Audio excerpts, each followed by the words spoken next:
Welcome back, and we continue to keep our focus on that mammoth rescue operation which is underway in Uttarkashi. We're just few meters away from the 41 workers who are trapped there inside that tunnel for about 17 days. Multiple agencies and authorities have worked together. We continue to get you all the expert voices.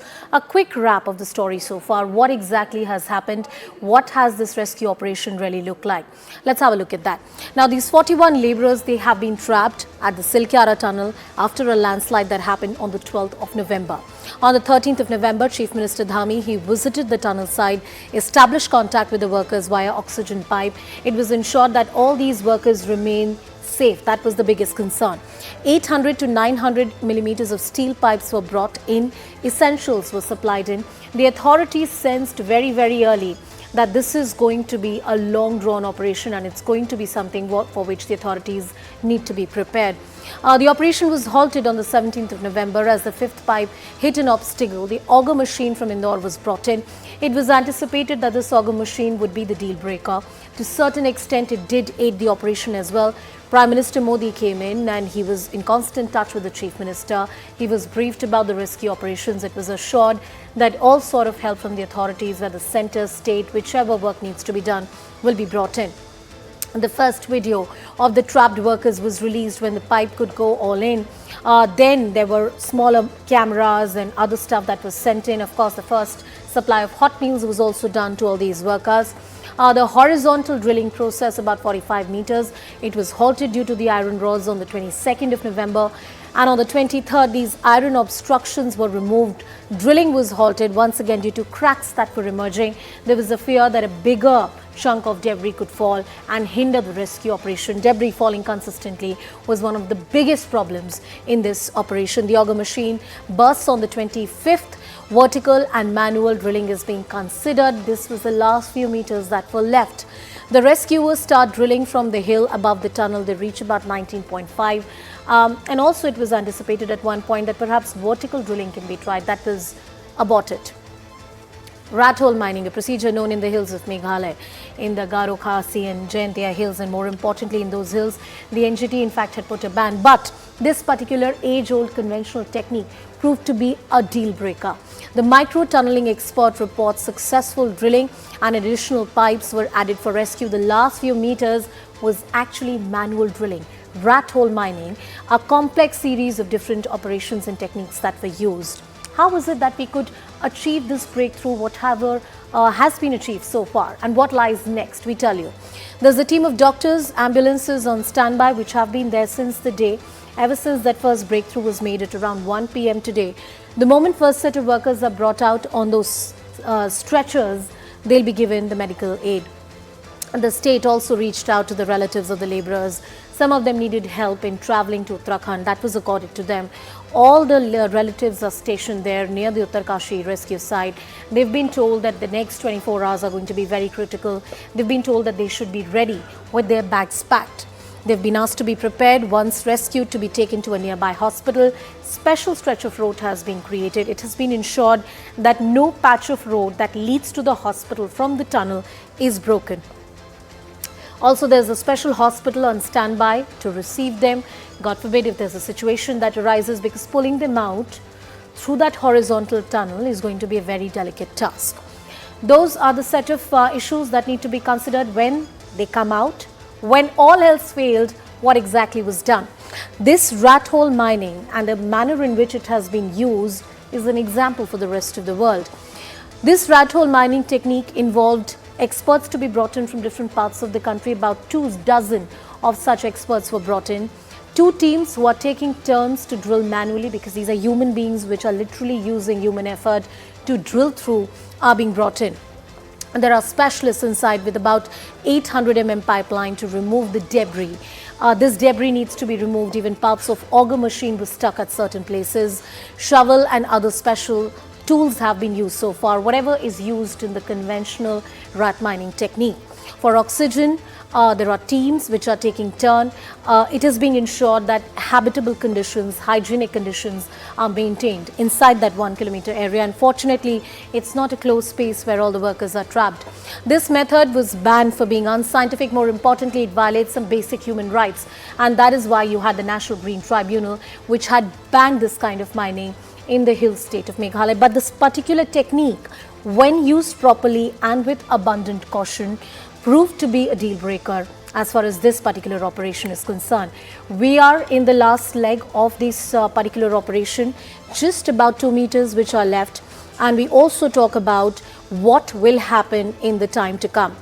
Once again, we talk about the Great Himalayan Rescue Operation, how this operation has unfolded. Our focus on Plain Speak. Hello, Moto.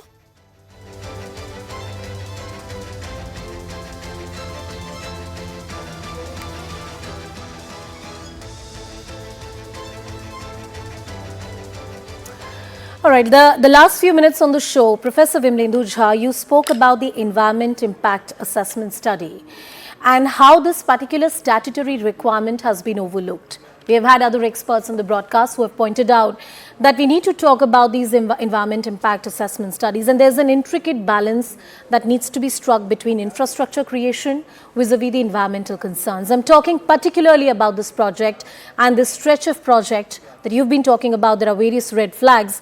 At this stage, is there something that the authorities can do to avert instances like this in the future? See, we are only talking about one tunnel disaster, and we're talking about 2023. We do not know how this particular project, which is 889-kilometer long highway project, and accompanying to this, parallel to this, is another huge tunneling and blasting project called the Char Dham Rail project. And these two projects singularly, in the sense together, have actually created a havoc. You know, you've done several shows on Joshimath sinking. There are cities that are sinking. There are cracks all over Himalayas. The entire water, aquifer, water management of the Himalayas is in danger because of these two projects. So, you know, it's already too late, but perhaps the only way is to really look at, can a few things be redesigned?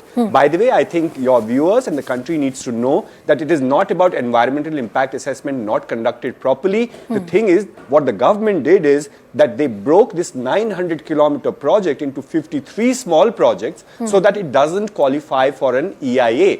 EIA is for any road project that is more than 100 kilometers. That's so right. Very notoriously what the government did is slice this 900-kilometer project into 53 small projects. And by the way, you've spoken several times about this escape tunnel. An escape tunnel is part of the entire disaster relief or disaster management plan. And disaster management plan also becomes active as it's also part of an environment impact assessment. So when you actually find a shortcut, don't want to do an environment impact assessment at all, there was no impact assessment at all that was done, then you not only risk the Himalayas, the environment, but you also risk the people, and not just the people in terms of travelers, but the locals. By the way, last 3 years, we've seen that in this monsoon, there was a landslide each day, and there were hundreds of people who actually lost their lives because of the landslide that has happened because of this project. So when there are so many red flags, in your own arrogance and in your own way to really achieve this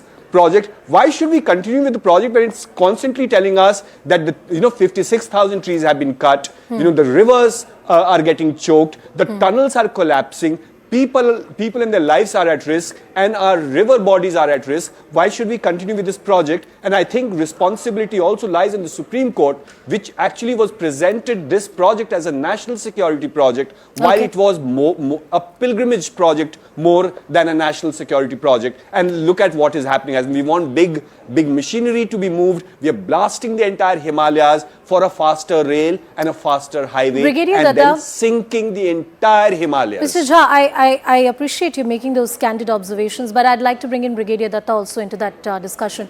Brigadier Datta, is it also doomsday in the sense that is this project really so bad or completely unfeasible, as certain experts like Mr. Vimlendu Jha point out? More importantly, across the world, whenever tricky projects of these nature have been executed, there have always been environmental concerns that need to be taken off. And the perfect intricate balance that we talk about in a utopian world or theoretically perhaps is not possible to be struck ideally, 100%. But to some extent, do you think that there is a need to rethink about similar projects, at least on this stretch? And I believe there's a thinking even within the government that perhaps for contingencies like these, for situations like these, they need to be better prepared.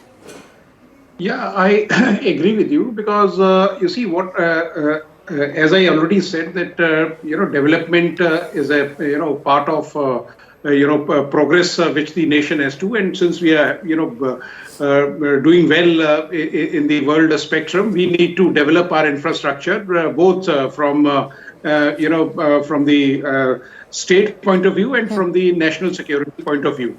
But what Vimalendu has got a point here. The way the procedures have been circumvented, the way procedures have been short-circuited, the way this project has been split, that raises hackles. Now, if you want to avoid environment impact assessment (EIA), and if you are splitting it, I mean, it almost amounts like a criminal, case. I mean, it should be seen from that spectrum. Okay. So, what is required? What is required is, firstly, you see whether the domain expert views have been, taken into consideration, or they have been just glossed over. Why this project was split into various this thing, so that it can fit into somebody's financial powers, or you can avoid certain rules and regulations. So all those questions, there should be a inquiry, and I'm sure there will be, and that should bring out, and the nation should be told that yes, these are the shortcuts which we have taken. And sir, more importantly, we need to create infrastructure, but with the right kind of balance. For now, the focus on the rescue operation. After 17 days, these 41 workers who are trapped there will come out after a mammoth effort. Gentlemen, thank you so much for joining us on the broadcast and bringing your expertise. Of course, we'll take this conversation forward, but for the next few hours, our focus here on CNN News 18 to that minute when that first worker will be pulled out of that Silkyara tunnel. With that, it's a wrap on this edition of Plain Speak. Thank you so much for watching.